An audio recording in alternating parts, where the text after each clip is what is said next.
This is the Fleet Record Keeping and Flight Performance Data Acquisition Seminar. Brought with me Scott Seller and James Chattel from the company RockQ.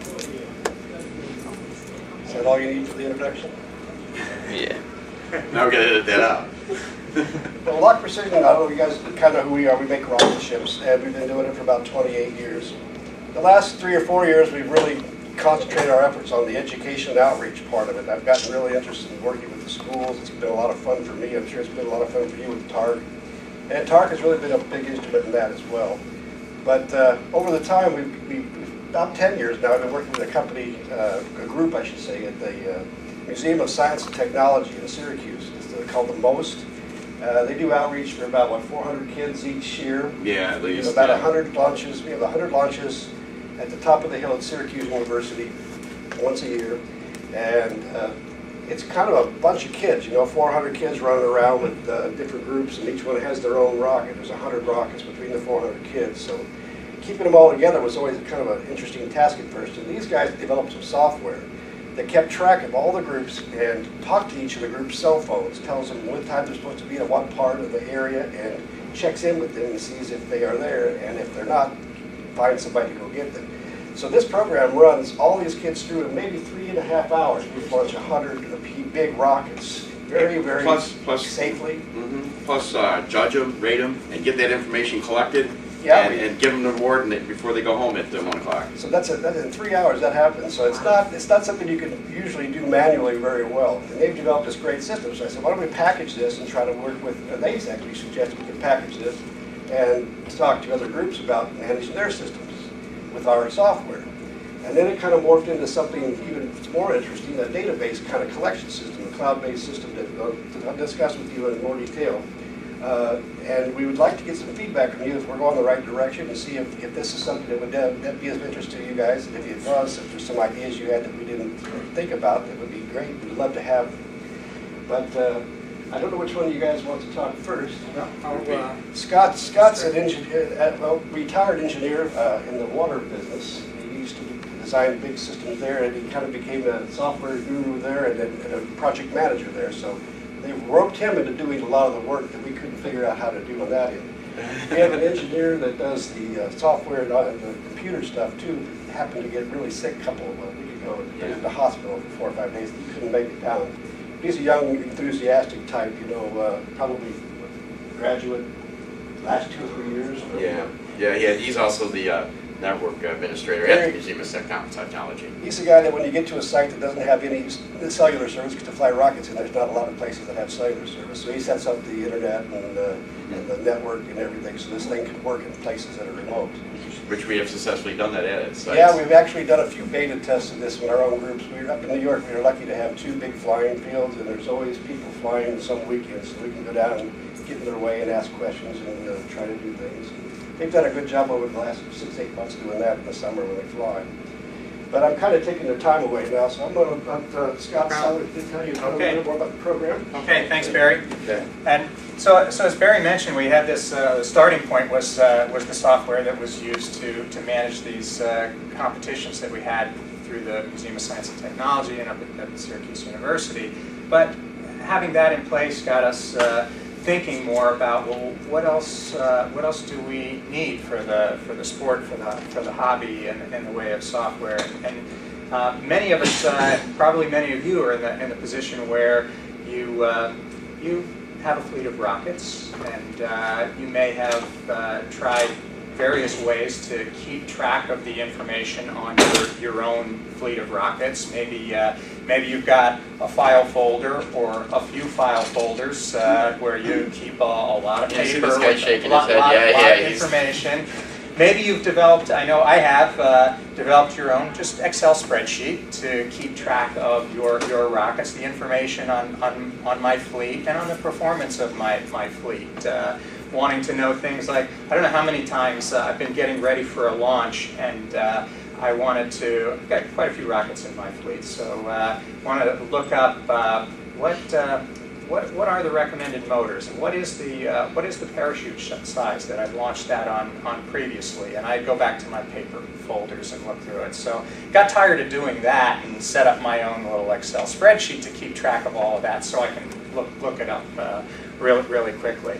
But another thing that crossed our minds is how many times have we been to large rocket launches and go out there with I want to launch 5 rockets today, and I've got everything ready, but I end up spending most of the day waiting in line at the rocket launch, waiting in line to register, and then waiting in line for the launch queue for the rod the pad that I've been assigned to, and maybe in that day I only get 3 rockets launched just because of some inefficiencies in handling the launch queues. So all of those things, together have brought together the ideas that we've come up with and are putting into the product that we call RockQ. And as Barry mentioned, we think we have some good ideas, but we would love to hear your ideas too. So this is a small group,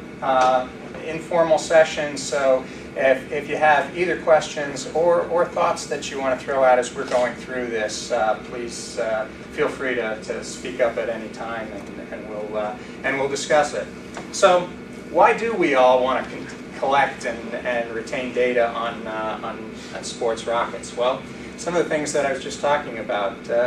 Most of us who are serious about the hobby, we're interested in tracking our own personal progress, setting personal goals, keeping track of. I can't necessarily remember all the launches that I've done since I was 10 years old. I wish I had all that data in one database, but I'd love to start tracking it in more detail now. Preparing for competitions and contests. How did this rocket perform in the past under a particular set of weather conditions with a particular motor? Again, a lot of data that I've generated over the years. I'd like to have it in one place where I can get back to it very quickly and prepare myself for the next launch or competition that I'm getting into. And just out of general interest, comparing information with other rocket flyers. I've gone out and launched my Estes Pro Series Jayhawk 40 times probably. How many other people have, and that's over a period of 15 years, how many others have launched that same rocket, and what engines have they used in it? You got one? I built a Lock rocket, and when it came out, the Lock iRock in like 1991, and it came right out of Lock's basement, and it flew over 50 times until its demise. Excellent. That's I know somebody who's flown that once. And I know the person Demise. And I think the person that flew it's in the room and pressed the button. Yeah. So many of us would love to see how rockets that we're flying compare to same rockets or similar rockets that others have flown or are flying.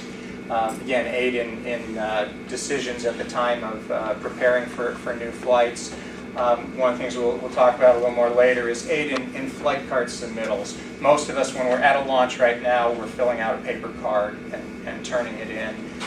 RockQ will allow you to electronically fill out that flight card and submit it, and speed up, streamline the process at a rocket launch. And then just contributing to the general knowledge of rocketry, letting everyone share information. And the last bullet here is, as I already mentioned, aiding in the management and streamlining procedures at rocket launches. So what have we done in the past? On this, there's an old standard form from Estes that's been around for years and years that many of us have filled out and have in those paper folders. There's another one from Apogee Components there that you can still get from them, and you can fill it out by hand. On the top right there is something manually made up that somebody did by hand, or the example of my spreadsheet on the bottom that I have used for quite a few years to keep track of my fleet. But also we have a lot of more and more these days additional information besides just was my launch a success, and how many times have I flown it. We're collecting more and more electronic data, other types of data, starting with many of us have used some type of either homemade or purchased device and a little bit of trigonometry to figure out how high our rockets have gone. Or we've bought some altimeters of one kind or another, and some of the fancier altimeters will record much more than altitude, give us lots of data on acceleration and velocity and other things that we'd like to record as a record of how our flights perform when we're using any of these electronic devices. So again, it just adds to the need for someplace to keep track of all this and be able to analyze it. So what is RockQ? Cloud-based tool that will aid in the management and analysis of all this data that we're talking about. And you'll see that we have 4 major areas of the database that RockQ contains. We've got rocket kit data, which is a pretty large database of information on manufactured kits, so you don't have to enter some of that static information on rockets if you have purchased a kit. The motor data is another thing that is a very complete database that we have in RockQ. It includes all the currently certified motors and the basic information that you would want to know about those motors, including things like total impulse and average thrust and maximum thrust and the dimensional information and all those things. So that's another big part of the database. Then down in the lower left there, your personal fleet data. So you can collect all of the information on your personal fleet. Some of it where if it is a kit that exists in the database as you're building your fleet, it's quick and easy to select from the kit database to populate the information on your fleet where you make modifications then to a kit or build a rocket from scratch. You can put that in your personal fleet data. And then the last circle that you see there on the chart is your launch event data. So with each launch that you do and with each launch that anybody else is doing that is using the system, you can put in there whatever you want about that launch data. So all of these things together, and then on top of that, using RockQ to manage launch events. That's RockQ in a nutshell. Those are the things that it will do. So as we said, it'll manage all those things. It's a tool to help you make launch decisions. Things like what motor should I launch under these weather conditions? Again, what recovery device should I use under these weather conditions? Back to that, that's actually a picture of that Estes Pro Series Jayhawk that I mentioned earlier that I've launched a whole bunch of times. And I have launched it, one of my favorite motors to launch it on over the years has been an old Aerotech E15. It always flew beautifully on that motor. I've launched it on an E11 where it was pretty slow takeoff. Definitely wouldn't launch it again on that motor, and especially if there's much wind.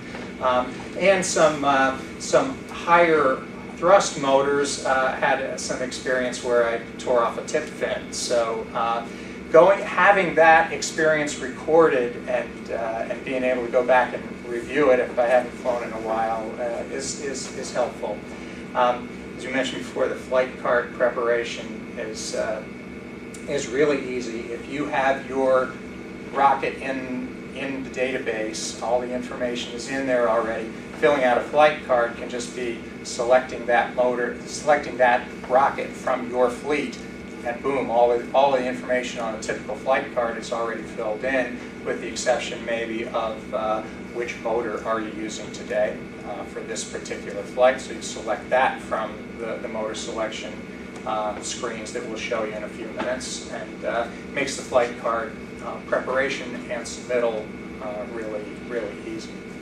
And then again, accessing data from the larger rocket community and comparing your information to everybody else.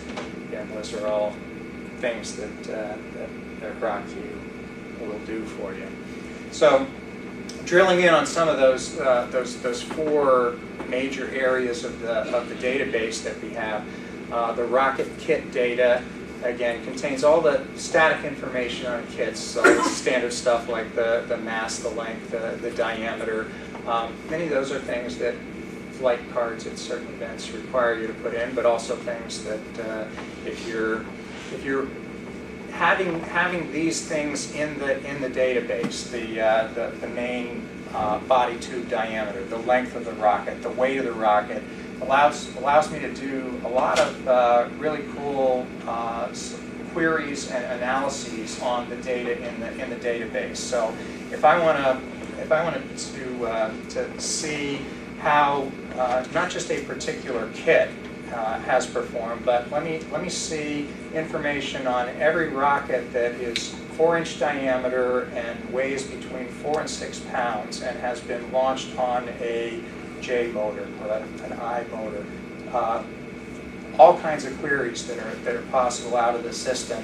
So with having this basic information on every rocket that's in your fleet, every rocket that's in the entire database, gives you endless opportunities to do queries and recording and analysis by whatever you're interested in looking for and seeing what's happened to. So where did you get the CP data for this database of kits? Very good question, and I was gonna. He's got that on the questions, mention I think, that, yes. that the CP and CG data, as opposed to everything else that's on that list, and this isn't comprehensive. There's other fields in there too, which are completely filled out at this point. But CG and CP data is mostly empty in the database right now. So our hope is that that's going to come from crowdsourcing. That everybody who So let's talk about that a little bit. who right? uses So once, the system. Once people start putting that data in there, right? If any of you are like me, sometimes we don't.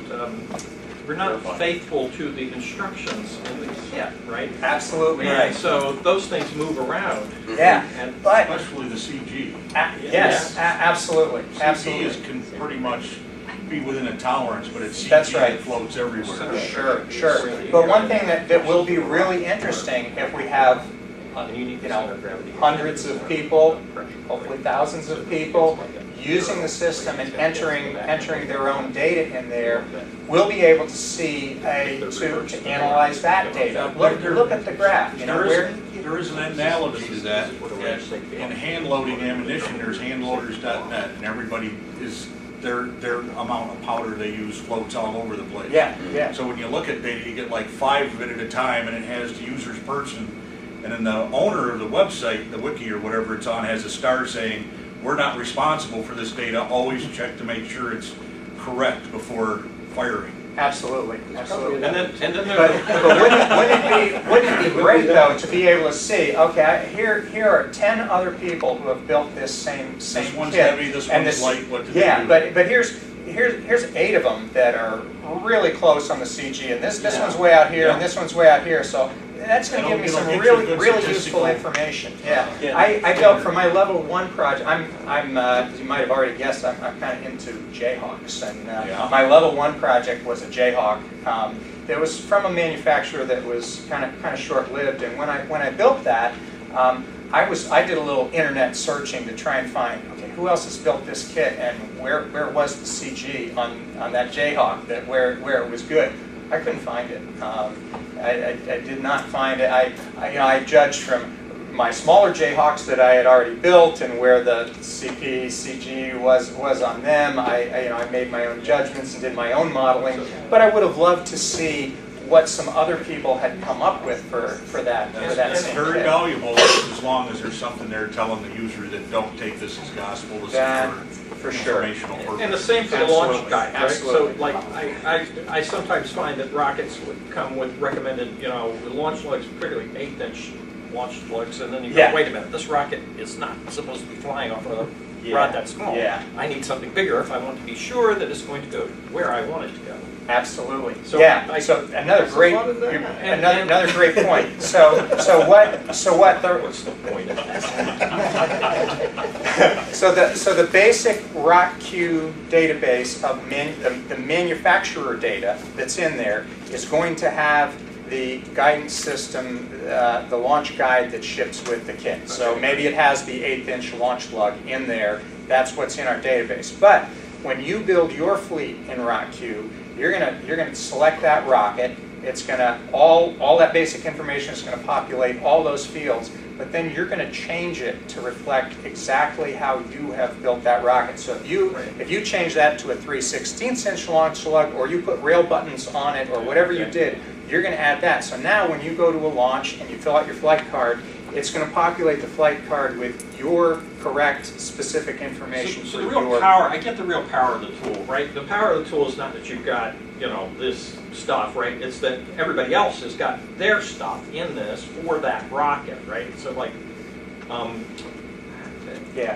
my commercial life has been spent cleaning up databases for many projects, right? That don't have anything to do with rockets. Yep, but the data is always dirty, right? Right. So now the real question Absolutely. is, where can you go to start looking for this information?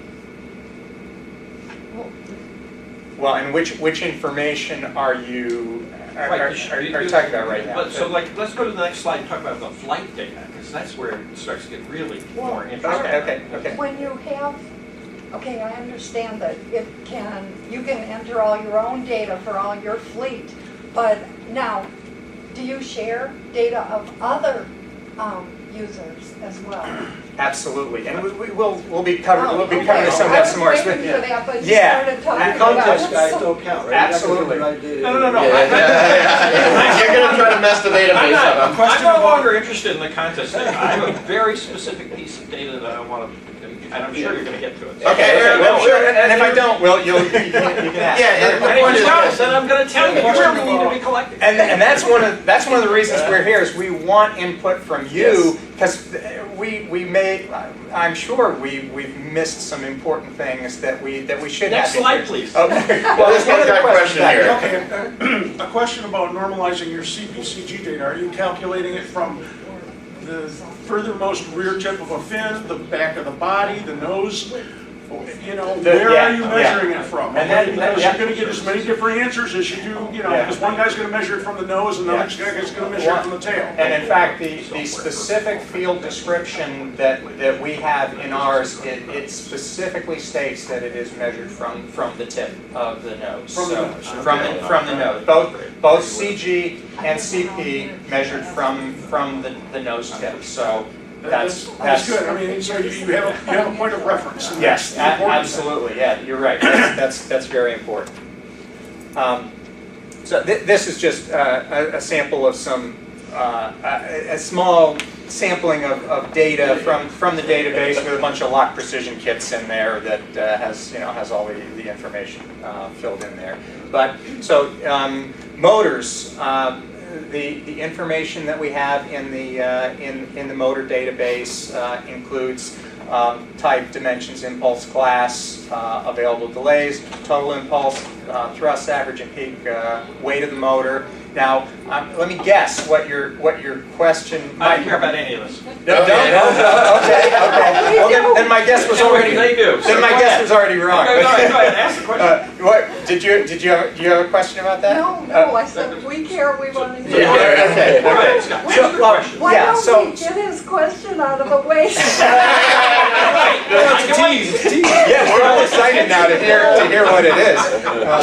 But with this basic motor data, again, it gives you the ability to select motors for, you're getting ready to do a flight. You want to select a motor for your rocket.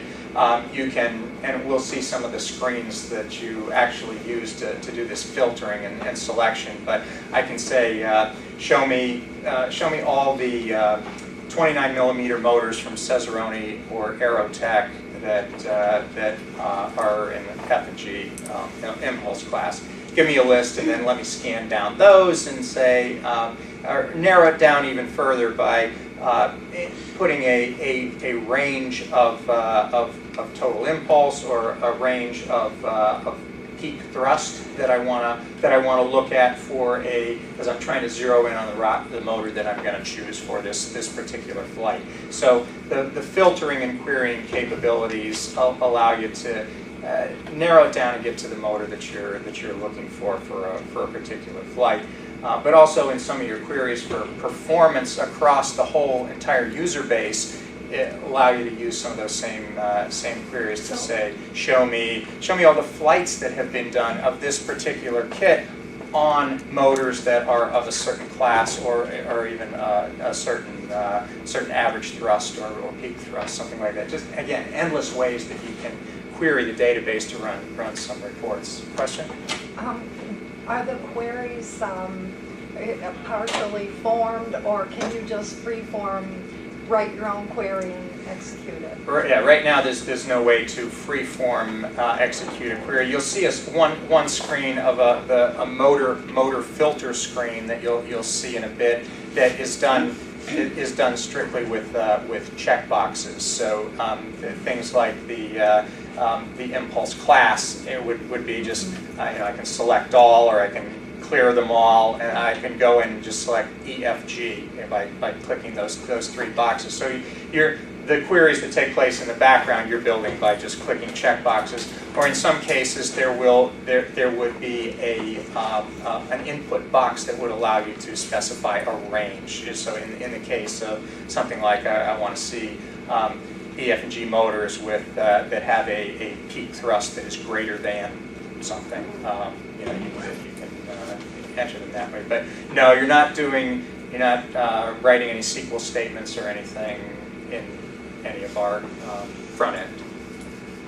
So what about thrust curves as well? Do you have the data points for that, or is it just the peak? We don't at this point. And of course, you're probably all familiar with thrustcurve.org, and that's a great resource. And we're not at this point replacing that resource. But there is the querying capability that you have on thrustcurve.org is similar in some ways to the things I was just describing there. But we don't have the thrust curves themselves, the data points for the thrust curves, or the links to RockSim files that ThrustCurve has. I was thinking if you had that, you've got all the other data, you could build in a very rudimentary simulation type thing in there to show predicted altitudes for each of those motors. That's right, and that I would love to see in our version 3 or something like that, but it's definitely not in version 1. But a great idea. You still query on the altitudes that you're looking for to see if they hit it with one motor. That's right. You can. It's not data. It's not a simulation from the curves, but exactly. It's what has happened in the past. It's a different way to look at it. Yeah, rather than doing the sim, you're just seeing what others have done. Yeah. So and again, this is just a sampling out of the motor database that we have in there right now. With lots of. So how do you know they're pending in terms of certification? That's right out of the latest NAR reports. Last one was December 30th. They published. So it's effective as of the date. That's true. Okay. Yeah. So the next major area is your personal fleet data, and we've talked about some of this already. That this essentially these tables have the same fields as the kit data, but now we're filling in our personal fleet database by, in some cases, selecting from the kit database, pre-populates all of those fields. But as we mentioned before, if I've changed the recovery device, or if I've changed the launch guide, I can go in and modify mine. Or maybe I took this kit and I've put a tube coupler in. I've made it so it started off as a lock graduator, but now I've made it a super lock graduator. I've tripled the length of it. So I still might start by populating my database with the lock graduator out of the database, but then I'm going to modify the length, I'm going to modify the weight, I'm going to modify the CG and CP, and all the rest. And you go from there. So it's just a quick and easy way to get started. On the other hand, if I have a scratch-built kit, I'm just entering everything from scratch into the database. One of the things that I like about it, two things that I like that as I was looking up in the past is what are the manufacturer's original recommended motors and what size parachute did it come with originally? So I don't necessarily store the parachute in the rocket, but when I'm pulling the rocket off the shelf, I want to go back and look that up quickly and pull out the right size parachute rather than having to go back to the manufacturer's data. I just go right here, and I've got a record of it. One thing about parachutes, and that's the one that you use depends on what part of the country you're in more than what the rocket kit is. And the weather on a given day. The parachute I use at Lucerne Dry Lake is not going to be the same I'm going to use in a cornfield in Michigan. Right. So in my RockQ fleet data, I'm going to have in there the parachute that I would normally most often use with that. But when I go to fill out the flight card for that launch, I'm going to change it to whatever recovery device and motor. So those are the two main things that I have to fill in on my flight card. What's the recovery device that I'm using today, and what's the motor that I'm using today, and then the record of that flight that goes into the database that, again, for analysis, for comparison across the whole user base, it's going to be recorded as having flown with that 24-inch parachute instead of the 18-inch parachute. One of the things that's really important in high-power rocketry is recovery, and recovery can be described as safe in two different ways. Keeping the rocket within the field and not floating away downtown. That's very important. Right. I would much rather have a rocket fall into a cornfield and suffer a broken fin than float away into downtown Manchester, Michigan, for example. Sure. And the other part is whether, you go out in the West, in Nevada, Colorado, and other places, and you pop it up and deploy a chute at apogee, and it floats away, and you hop in a golf cart or something, or a UTV, and go pick it up. Right. And in the Midwest and the East Coast, you have to use dual deploy and get that thing to come down. Are you going to have any type of data that this was recovered with dual deploy at XX altitude to deploy a main? Yes. And in what part of the country that was taken in? Or maybe actually, instead of worried about the part of the country, put in the club or the field that it flew at. Because one of the things that I looked at was records of how high people have gone in different states. If you take a look at just how high has anyone gone with a personal rocket that falls within the NAR specifications, we got Jim Jarvis's flight that we saw out at Balls last year at Black Rock to 22 miles high. That's Right. different than the same old-power type vehicle that would have flown in, say, Geneseo to 8,000 feet because it was a heavier rocket, and that's all that part of the country can Right. support. So if there Right. was some kind of way of Yeah. geographic. Well, actually, I'm glad you bring that up, Scott, because that's one of the big things that we're trying to do is flight event data, and for particular fields, because we're planning on, and we haven't talked about this because we're kind of focusing on the personal aspect, but we want to also have like records of what happened at particular events and have a database of fields, and so that you'd be able to query things by One of the by powers of the field. cloud is I'm going to, let's say I'm going to a rocket launch in Manchester, Tennessee. And I look that up in your database and say, wow, the highest flight I've seen there is about 8,000 feet. That sounds like a good place to look at being my safe ceiling. Or I could go to another launch and say, they've got a waiver to 10,000 feet, but the largest flight there's only 3,000. What's up with that? It may be that they have a waiver to 10,000 feet, but based on the way the field is and the winds are blowing, people don't fly that high anyway.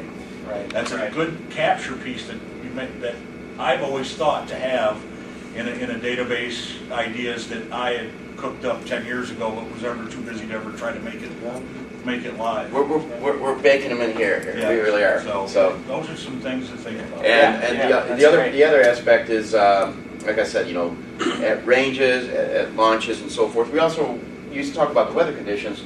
We're working on ways in which we believe that, like, you not only can you enter the weather conditions for your performance. There's no reason why we can't go out and get that data and have it populate directly from like the National Weather Services for your location that you can GP, and then at the time of the flight what the weather conditions were, and then that's very very accurate data in terms of being able to say, oh, I launched it and here was the weather conditions, so that's why it only went 3,000 feet instead of 6,000. Right. You know, So it's we have all the like- fields in there in the database for all those weather condition data points. But how those fields are populated, there are multiple ways to do it. And for those that really want to be meticulous about it, for each of their individual flights, they can record the exact temperature at the exact time, wind speed. If they have their own little mini weather station on site, they can record that. But if it's an individual who doesn't really have any of that information handy, if the general weather conditions for the launch on that day were recorded, their flight information can be populated automatically from that. So there's multiple ways to get that weather information. Any of the stuff, how much of the data is required and how much of the data is optional? Yeah.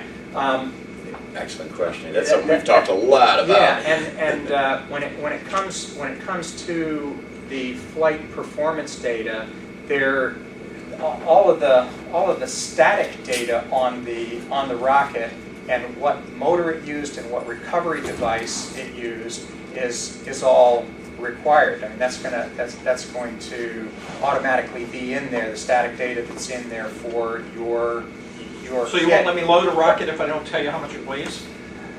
No, that's not true. So Okay. The static conditions, the static data that exists in there will be transferred over. But as far as performance data, there's actually very little performance data that is required. Keep talking. When it You got to the slide that I've got the question about. Yeah. Okay. We would love for. When you're launching small rockets, you quite often don't have any electronics. You don't have an altimeter. You're not recording the altitude on it. So for many of the small rockets that get launched in here, you're going to have a record of the fact that somebody launched an Estes Alpha on an A83, and it was either a successful flight or it was not a successful flight. And it may be as simple as that. So is that successful a binary field? Yes, no? Yes, no, yeah. Yes. So At the moment, there's lots of opportunities for further modifications to that. Especially in the case of an unsuccessful flight. Okay, so I submit that is this is the key for me, right? Okay. I have a And bugaboo about good to this. hear. Yeah. Okay, well, Scott, I just want to add something. I think it goes to your question here. Just to share some of the team meetings and some of the things we've been beating up on ourselves is very similar to what you're saying, and it kind of goes to your. You're saying, do we have to put the data in? And then one of the big discussions came up in our meetings as well. If we're going to have this data, how are we going to scrub this data? In terms of, like, we're trying to say, what's the altitude for, let's say all the alphas, right? And let's say some people didn't put their altitude kids in. It's like, well, how's that going to go into the aggregate database to get things? So yes, it is. These are very valid thoughts, and believe me, we want as much input on it as possible because scrubbing that data so it's valid. I think that's one of the things I think you're kind of suggesting is, how are you going to know this data is like valid and clean? Well, you don't, but the law of large numbers will get you to Exactly. Yes, and that was one of our discussions too, and that's what Scott brings up. In just what we were talking about before with the CG data. If you've got a tight grouping of certain and some outliers, you're gonna. That's going to be valuable information for you, and that's going to be the same with altitude data. For example, if you saw, we're going to have erroneous altitude data that's going to get entered into the database, but you're going to see if we have a Lock EZI 65 that has been launched on a particular motor, and we're comparing 10 flights on that motor, and we see that same thing, that tight grouping, but there's this one that says they went twice as high. It's very unlikely that's a real valid data point. But we're not going to be attempting to scrub those kinds of numbers and Not toss them suggesting from you the should, right? database. Just suggesting, I think people are not stupid, right? And when they look at this data and they see the data point that's way out here for some reason, right, they tend to discount it. Right. They're looking for wherever that cluster is, That's or whatever right. it is they're That's looking to pull out of this. But Market researchers weigh that information in a Yeah. process called scrub. As a matter of fact, the first one was on the VAX, VMS, to do that. And there's ways to drop out data that doesn't meet the common criteria. And that's more of a statistical issue as opposed to like a rocketry design. But I did think of one extra data field that you may have mentioned before, but I missed for being rudely interrupted with a cell phone message. Do you have failure modes? I launched a lock EZI 65 on a J1000 and the fin shredded at 300 feet. We do not at the moment, Oh, but that is actually in my former career, did get involved in a lot of maintenance management, and failure modes and failure mode analysis is a huge important part of good maintenance management, and that would be, as I said a minute ago, really right now it's successful launch, yes or no. Okay, but when you have the no, Is there a binary blob for someone to write whatever they want in there? So you can, No. Well, there is a comment field to write in whatever you want. helpful. Yes, but I agree. That's not the right way to do really good failure analysis. Because you already have a big baseline of statistics, right? This is a bugaboo of mine from my time in the NAR. Yeah. About we got to figure out why people are not being safe, right? Yeah. And so when I started my rocket club after I moved, I said we are going to keep track of every single flight that we do, right? And we're doing that so that we can become better rocketeers. Right? Yeah. It was not to be a safety Nazi and try to make people feel bad about themselves. It was, what are we doing wrong that we need to fix, right? So the first thing that we found out we were doing wrong was we were not practicing good trajectory management, right? Rockets were landing, and recovery device failures of, the lawn darts, the core samples, the no-shoots were landing where we were trying to run rocket range. It's like, okay, stop that. We just had huge discussions about the most launches, our competition launches up at Syracuse yes. University. So- we are making major changes to So we our setup spent because 2 of that years very making reason. sure that everybody Yeah. who was running our launches understood when you get out there and we set up the field, we've got to organize this so that if the rockets crash, they crash out there where there's many people or cars or everything, right? Absolutely. We got that. And now we're working on to quick crash on the rockets, right? What do we have to do? Yeah. But we've got about 25 or 2,600 flights based on the history of the club so far, and you can see it, right? I mean, it's there. It's the same every year, So right? would you think that it would be a good idea to have individual reasons for failure? Yes, right. Yeah. I would, one. Categories. And then the other thing is, right, so And I agree 100%. That is an excellent but suggestion. wait, the real power of this tool is not that you can do that for me. It's that you do it for a big audience. Because the start of this year, before we started, we're trying to get organized for our flying season, right? And so I asked in the NAR section forum, hey, is anybody else keeping track of these flight statistics and what is your experience? Well, the lunar guys out there, they're flying a whole ton of stuff out in California. They've got a huge database of flights. And they recovery fail their rockets at about half the rate my club does. And I know the people out there, and I was like, Jack, what are you people doing different that's making that happen, right? Which I haven't quite figured out yet. But the power is to be able to go and dive in. All they had were summary statistics that they provided, right? So I can't go look at the flights to see what was going on with their recovery failures versus my clubs. Right. But with this, I could. Yeah. And it would be great. Yeah, and we know what the normal failure modes are for a rocket. Indeed, I do. So so we can record them. We can And provide the standardize them, field. right? Yes. Yes. well, some You of the can have a common, checkbox for all the individual. Exactly. And Yeah. that's exactly how we do it, right? Our flight card is, And that- we've got all these and boxes that we check. I think that's a fantastic suggestion, and it would be a very easy thing for us to So I'll add, get your email add to our address and I'll database. tell you what we use. It is not gospel, it is not casting concrete, but We would appreciate that. That would be wonderful. And one that hasn't been mentioned here that I think is important for a checkbox is an actual CATO of a motor. Got it. Yes. Because It's on the list. Yes. Yeah, that's on the that's got to be on the list. I think it's one of the most important in my eyes. Well, I think it would be good too, then they can actually keep track of what motors are doing what from who, and maybe make the query correction, that, yeah. and query that and so forth. Do you have a demo of the software you want to show us? Because we've got like 15 minutes. Yeah, no, actually I don't. I do have, because we have 15 minutes, I may not get through all the slides that we're going to get through. So maybe I can answer one more question and then push on to get through them. So that may, if I can at least quickly go through the slides, that may answer a few more questions, and then we can keep talking. And of course, we'll be at the table all day. Time. We have a table out there, and we would love to talk to any of you for as long as you want and share ideas. It's been great so far, and would love to continue it. So, was there one more question in the back? I was hoping to hear a little more about the actual software. You know, like what server are you using, what calls? But right. I guess that guy's not really here. But I got some information. That's right. Unfortunately, yeah, the guy who's best to answer those questions was in the hospital over the past week, and unfortunately could not make it today. maybe Exactly you what can get Bob his implied. email address. Yeah, we have. Well, we have an email address, like that we're using for RAPQ here, and then. Yeah. And like I said, we should have we got the domain and everything, so we should all have it up. We were hoping to have it now to start beta testing it today, but hopefully within the next couple of weeks here. Yeah.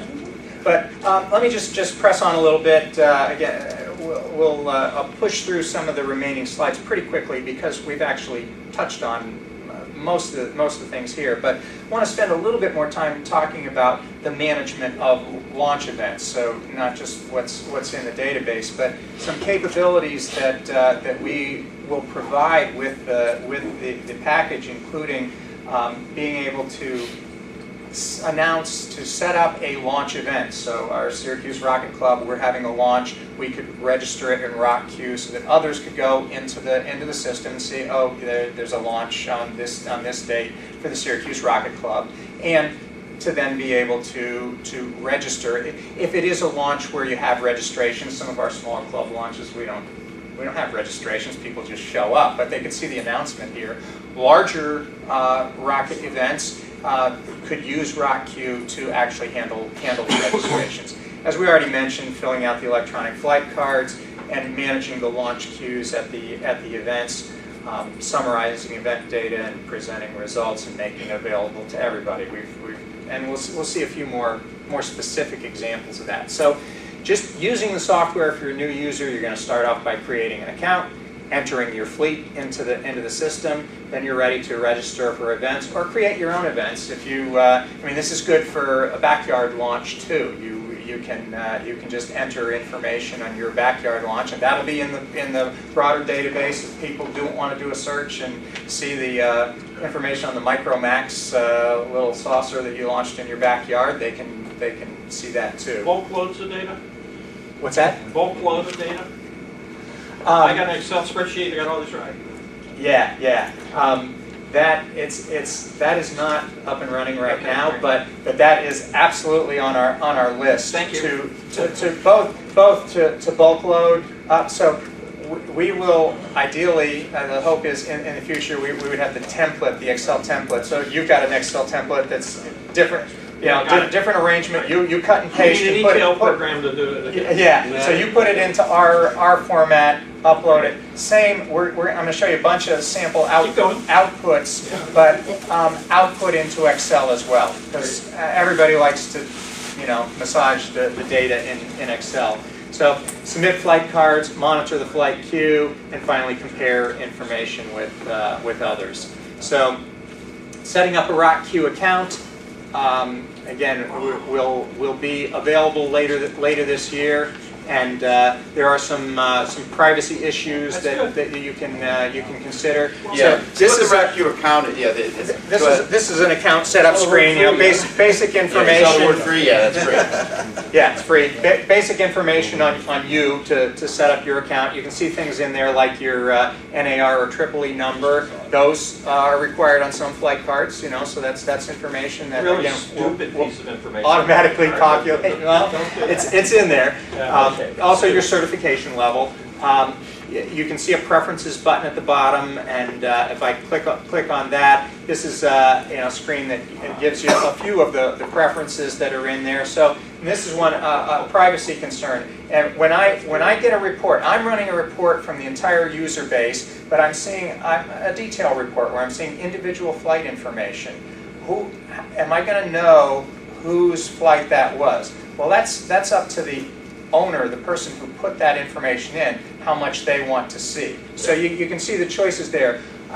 You can use your full name, let's say Scott Sellers for me, or my screen name, which might be something like Kaz Rocket, or I could be anonymous. I don't want it. Could be my email address too. If you want people to be able to contact you about. So that's up to you how much you want to be known as to who you are with your information. Then some other things like your unit preferences on SI or English units, and then do you want your contact information shared with vendors that we're working with.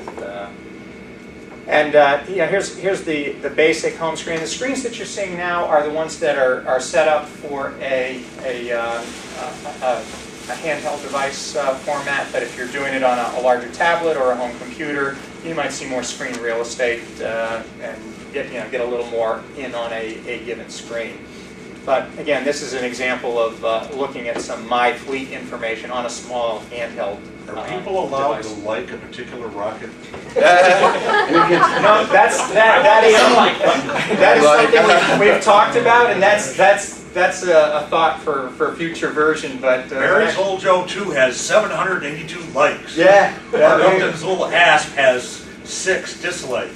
we have talked about that. So here you can see a screen where I've got some information on My Fleet. I can scroll around and see all the fields on every rocket in My Fleet. I can click the Add a New Rocket button and get to a screen that looks more like this. And again, I can pick a kit from the database and pre-populate everything, or I can fill in the individual information on my own. Launch event. There's an example of on a handheld device, a flight card with all the information in there. And again, if I've picked a particular rocket out of my fleet, it's mostly pre-populated. But you can see some cool stuff here. There's the highlighted fields down at the bottom are things that you don't fill in. The registration people fill in. So your rocket safety check has been completed, and I've been assigned to pad 10. And you can see at the top, I'm now in the queue position. I'm in position 2 for pad 10, and my estimated launch time is 11:05 p.m. So that would be, obviously only going to be used if the organizers of an event choose to use RockView to manage their event. But who isn't going to want to? So, and what's really nice is that, like, during the event, you could have live statistics, like what's going on at the event. And at that time, in other words, during the event, you would see what's going on, like what's happening. You see how many rockets have been plunged, just like that pledge drive on. Yeah, there you go. That's right. You could have wide screens, So TVs, and stuff. Here you can see an example of one of those, the motor selection screen, where I can pick a motor type, an impulse class, a diameter, or multiples of any of those manufacturers, and zero down to, click on the filter button and get down to, you may not be able to read them from there, but I had selected single-use motors that are A, impulse class, in a 13, 18, or 24 millimeter size, and either from Estes or Quest. And so that filter resulted in the list that you see on the right, which is a few A motor choices from Estes and Quest. You'll see those are all either 13 or 18 millimeter size. There is no 24 millimeter A, even though I had checked that over here. There isn't one. So I can then highlight the particular motor, select the ejection delay for that motor, and that motor is input. So that same filter would be used for certain queries that I might run to pick motors, to input the motor for my flight card, or to input the recommended motors for my kit that I'm entering, or my scratch-built rocket. So that's just an example of the kind of selection screen. So, Oh, a little Joe too. Nice. yeah, that's mine that my brother and I built when we were kids. That's the original Century. Wow. Didn't you win that contest at won a Night Power? classic contest. Yeah. This just description of the kinds of information that you can compare, most of which we've talked about already. And then just some samples of some of the user reports. A fleet summary report. So this is some rockets from my fleet with some of the basic information. A fleet detail report, which again you can't read, but more fields, just more specific and detailed data. Fleet performance. What we're seeing here is my Estes snitch, Estes orbital transport, and multiple launches of that same rocket, and some of the performance information. And you can see again some of the fields. I don't have altitudes on my snitch when I launch it, but I do have altitudes on a few of the larger rockets that are in there. So launch summary results, things like from a particular launch event, summary of all the motors by motor class that were used for that launch, total impulse, total number of flights, total number of motors used, things like that, and some graphical data of that same information. We were having a discussion before the presentation started about being able to compare this kind of information between various clubs, and actually, getting some local or nationwide competition going, and being able to easily compare this kind of information. Database of about 40 different events for that information.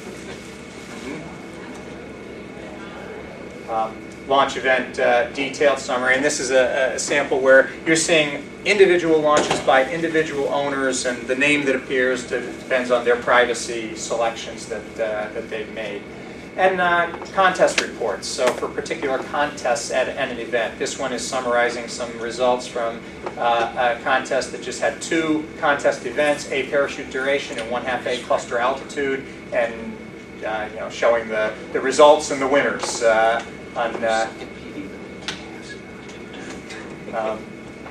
So we're almost to the end here, but We're not going to have timeshare salesmen come out and talk to us, are we? No.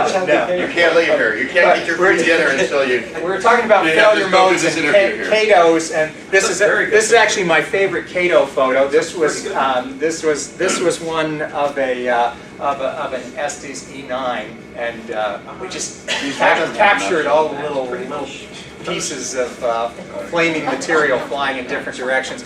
Believe it or not, there's the motor mount right there. The motor mount blew right out of the rocket, and the rocket itself was completely intact. It's up here out of the picture. But except for the charring on the inside, right? Yeah, but easily repaired. It was for the magnitude of the CATO. It was amazing that the rocket wasn't more damaged. You got a better one? Yeah. He's got a big camera here too, so. All right. You did it with your cell phone, right? No, it was a So, decent in the failure mode, can we post a pic as well, the rockets? We're talking about that. That's not first round either, but that's something that absolutely We had a want to add. comment if this bothers you, buy a train set? We actually had a discussion about adding pics to your flight if you had a picture of your flight performance and how we. I think it would generate more likes if we had a pic. And videos. Yeah. It may be working with other people's data as well. You probably want to be able to link to YouTube rather than storing the videos in your own. Yeah, Exactly. exactly. Right, exactly. That was even the discussion we had last night over dinner. We're saying, well, where are we going to host these pictures? We were talking about. Okay. Well, we are just out of time right now, but really enjoyed the discussion with you all and appreciate your input.